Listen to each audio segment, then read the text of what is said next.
Buenas noches a todos. Se cuenta que en Santo Domingo, en un barrio antiguo llamado El Pedregal, algo oscuro se oculta bajo la quietud de sus adoquines desgastados y sus fachadas desvencijadas.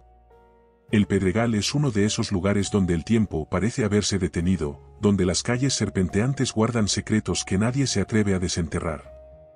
A simple vista, es solo otro rincón olvidado de la ciudad, pero en las sombras, es un territorio donde lo inexplicable ocurre. Nadie recuerda con exactitud cuándo comenzaron los rumores, pero todos han oído hablar de la bruja que habita en la periferia. La bruja del Pedregal. La historia comienza con Isabela, una mujer solitaria, que vivía en una pequeña casa al borde del barrio. Nadie recordaba desde cuándo estaba allí, pero todos sabían quién era. Algunos decían que podía hablar con los muertos, otros que dominaba antiguos hechizos olvidados. Lo que sí era seguro es que nadie se atrevía a cruzar su camino. Isabela tenía una presencia que helaba la sangre, su mirada profunda parecía penetrar el alma, y los niños del barrio la evitaban a toda costa. Una noche, un grupo de jóvenes, incrédulos y rebeldes, decidió burlarse de las leyendas. Se acercaron a la casa de Isabela, una estructura desgastada por el tiempo, cubierta de maleza y envuelta en un aire denso y opresivo. Entre risas nerviosas, comenzaron a gritar su nombre, retando a la oscuridad. Pero entonces, la puerta, que hasta ese momento había permanecido cerrada, se abrió con un crujido que resonó como un lamento. Allí, en el umbral, estaba Isabela, inmóvil, sus ojos oscuros como pozos sin fondo. No dijo nada, pero alzó una mano, y de sus labios salió un murmullo en una lengua que ninguno de los jóvenes reconoció. En ese instante, el aire pareció volverse pesado, casi irrespirable. Uno por uno, los muchachos sintieron como el miedo se apoderaba de ellos, y sin más, comenzaron a correr, pero no todos llegaron lejos. Al día siguiente, solo encontraron zapatos desparramados por la calle, como si sus dueños hubieran sido arrancados del mundo sin dejar rastro. El pánico se apoderó del barrio, y las desapariciones se volvieron un tema prohibido. Las puertas se cerraban al anochecer y nadie osaba mirar hacia la casa de Isabela. Solo quedaba el eco de los pasos perdidos y la certeza de que algo terrible acechaba en las sombras. Sin embargo, don Ramón, un hombre de ciencia y de razón, no creía en las supersticiones. Decidido a demostrar que todo eran simples habladurías, una noche, armado con una linterna y su escepticismo, se dirigió a la casa de la bruja. Golpeó la puerta con firmeza. Esta vez, no hubo respuesta.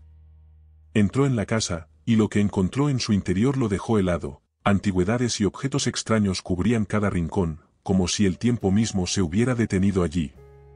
La puerta se cerró con un golpe seco. Don Ramón sintió como la temperatura descendía de manera abrupta, y antes de poder reaccionar, una risa suave y burlona llenó el aire. Su linterna comenzó a parpadear, y entonces, una mano fría como la muerte tocó su hombro. Se giró rápidamente, pero no había nadie. El pánico lo envolvió, intentó huir, pero la puerta no cedía. Sus gritos se perdieron en la oscuridad, y así, don Ramón desapareció, dejando solo su linterna titilante en el suelo. A partir de ese momento, la leyenda de Isabela no hizo más que crecer. Las desapariciones continuaban, siempre en las noches más oscuras, siempre cerca de la casa. El Pedregal se sumió en un silencio inquietante, un lugar donde los murmullos eran ahogados por el miedo, y las sombras parecían alargarse cada vez más. Poco después, una nueva familia llegó al barrio. Los Sánchez, ajenos a las historias que circulaban, se instalaron en una casa cercana a la de Isabela. Juan, María y sus hijos, Daniel y Sofía, no tardaron en notar que algo no estaba bien. Una noche, Sofía comenzó a llorar desconsolada, señalando hacia la ventana. «Mamá, hay alguien allí», murmuró entre sollozos. María, con el cansancio propio de una larga jornada, miró hacia la ventana, pero no vio nada. Sin embargo, el llanto de Sofía no cesaba. «Es la señora de los ojos oscuros», añadió Daniel, su hermano mayor, en un susurro tembloroso. Un escalofrío recorrió la espalda de María, que cerró las cortinas apresuradamente. Pero algo había cambiado en la casa, el ambiente era pesado, sofocante, y el frío se apoderó de cada rincón. Esa misma noche, cerca de la medianoche, María escuchó un suave golpeteo en la puerta. Se levantó, su corazón latiendo desbocado. Abrió lentamente, pero no había nadie, solo una brisa fría que la envolvió. Al bajar la mirada, vio una pequeña muñeca de trapo en el suelo. No era de Sofía ni de Daniel. Al recogerla, un profundo malestar se apoderó de ella. En la frente de la muñeca había un símbolo extraño, tallado con rudeza, que María no reconoció, pero que le heló la sangre. A la mañana siguiente, María, perturbada por los extraños sucesos de la noche anterior, decidió buscar respuestas.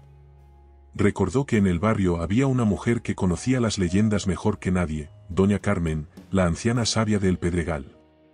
Con el corazón lleno de inquietud, María tomó la muñeca de trapo, aquella que había aparecido misteriosamente en su puerta, y se dirigió a la casa de la anciana. Cuando doña Carmen vio la muñeca, su rostro se tornó pálido, sus ojos se llenaron de un terror que solo los más viejos del lugar conocían. «Este es un mal presagio», murmuró con voz temblorosa. «La bruja está marcando a su próxima víctima». Las palabras de la anciana cayeron como una sentencia sobre María. El miedo la invadió como nunca antes. Los Sánchez ahora se enfrentaban a una decisión imposible, quedarse y enfrentar lo desconocido, o abandonar el barrio, con la terrible sospecha de que tal vez, donde quiera que fueran, la maldición los seguiría. Los días en el Pedregal se volvían más fríos, las sombras más alargadas, y la sensación de una presencia invisible pero constante envolvía a la familia. El tiempo se agota, pensaba María, sintiendo el peso de la amenaza oscura que se cernía sobre ellos. Esa misma noche, mientras Juan dormía profundamente, María se despertó por un ruido en el pasillo. El sonido era débil, casi como un susurro, pero inconfundible. Se levantó de la cama, y al abrir la puerta de su habitación, vio algo que le heló la sangre. Al final del corredor, una figura borrosa, una silueta femenina, inmóvil, observándola. El aire se volvió gélido, y antes de que pudiera reaccionar, la figura desapareció como una sombra dispersada por la brisa.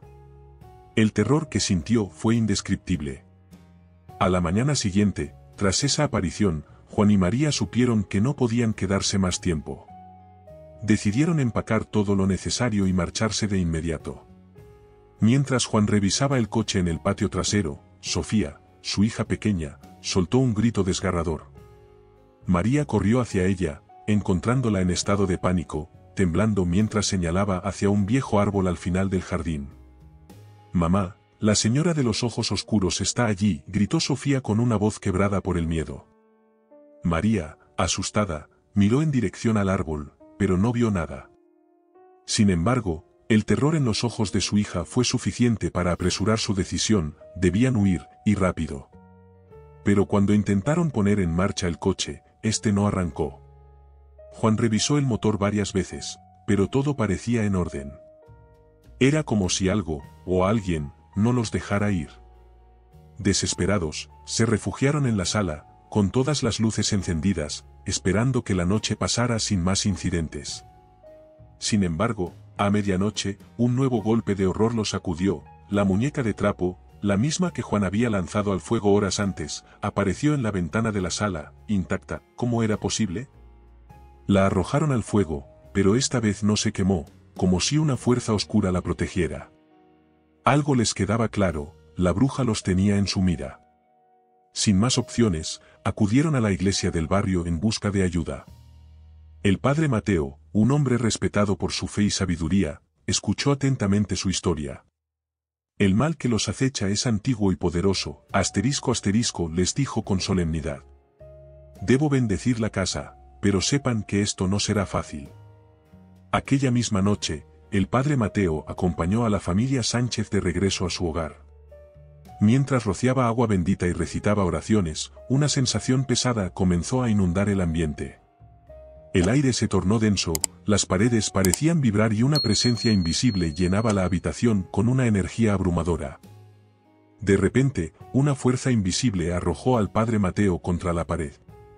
La familia, aterrada, lo ayudó a levantarse mientras él, con voz quebrada, les advirtió: «Esta casa está maldita.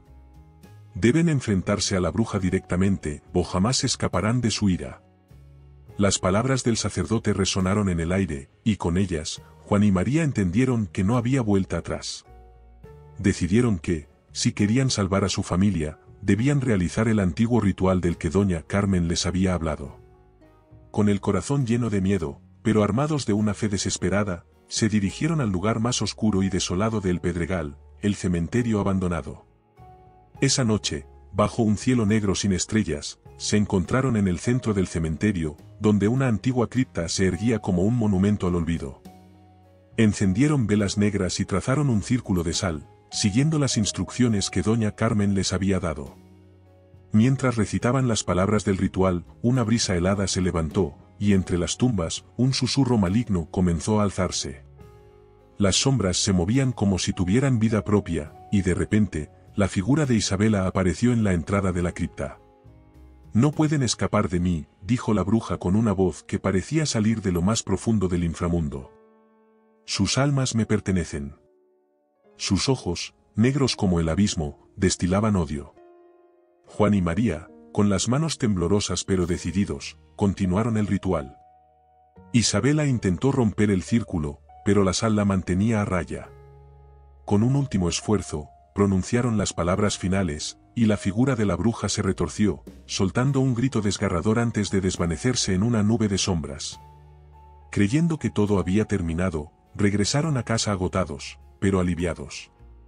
Sin embargo, al llegar, encontraron a doña Carmen en el suelo, inconsciente. Aunque los niños estaban a salvo, el miedo seguía presente. Cuando la anciana despertó, les reveló la verdad: el ritual solo ha debilitado a la bruja, pero su espíritu aún no ha sido destruido. Para terminar con ella, necesitamos algo que la ate a este mundo, algo de su poder. Fue entonces cuando María recordó la muñeca de trapo. La conexión con la bruja era evidente, y sabían que debían regresar a la casa de Isabela para destruir el vínculo final. Allí, entre los restos de lo que una vez fue su hogar, encontraron el diario de la bruja, que revelaba el secreto final, un amuleto oscuro enterrado en su jardín. Con renovada determinación, esa madrugada, mientras el primer rayo de sol iluminaba el cielo, realizaron el ritual final. Al romper el amuleto, un grito de agonía llenó el aire, y una sombra oscura se desvaneció. La maldición finalmente se había roto.